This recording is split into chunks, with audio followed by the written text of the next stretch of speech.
چۆن دەڕوانیتە هێرشی سەربازی تورکیا بۆ سەر عەفرین؟ دڵنیام عەفرین ناکەوێت چونکە عەفرین هەموو یەکدەنگ و یەکڕەنگن. هیوادارم ئەو یەکدەنگ و یەکڕەنگیە بپارێزن. هیوادارم هەموو بە یەک دڵ بتوانن بەرگری لە عەفرین بکەن. ئێمە لە کەرکووکەوە دەڵێن سڵاو لە عەفرین، سڵاو لە خۆڕاگری عەفرین و ئینشاءڵڵا عەفرین ناکەوێەوە کەرکووکیش جارێکی تر دەگەڕێتەوە. کەرکووک شەر کەرکووکی کوردستانە و بە هیچ شێوەیەک نابێت بۆ هیچ لایەنێک و بۆ هیچ کەسێکی تر جیا لە خەڵکی شاری کەرکووک نەبێت. من وەک خۆم هاوڵاتێکی کورد لە کوردستان دەژیم لە شاری هەولێر. سەبارەت بەم کارە نامرۆڤیە زۆر دڵگرانم، زۆر بەدڵێکی خەم لەبەر ئیدانی ئەم کارە نائینسانیە دەکەم و بە کارێکی زۆر قێزە و ناوی دەبەم وەجێگەی شەرم و شێرەیە بۆ تورک کە ئەم کارە نەمرۆڤایە دەکا.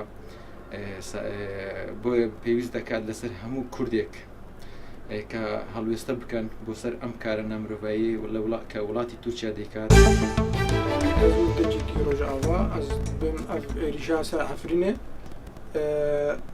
دژی وێمە و بڕەنگێکی بەژێ تێرۆریستە ینی ئەم دخوازن دەوڵەتێ ئەوروپا و وەکی ئەمریکاوان تێدەخۆلێ بکەن و ئەف عێریشا ڕاوەستینە لەسەر عەفرینێ.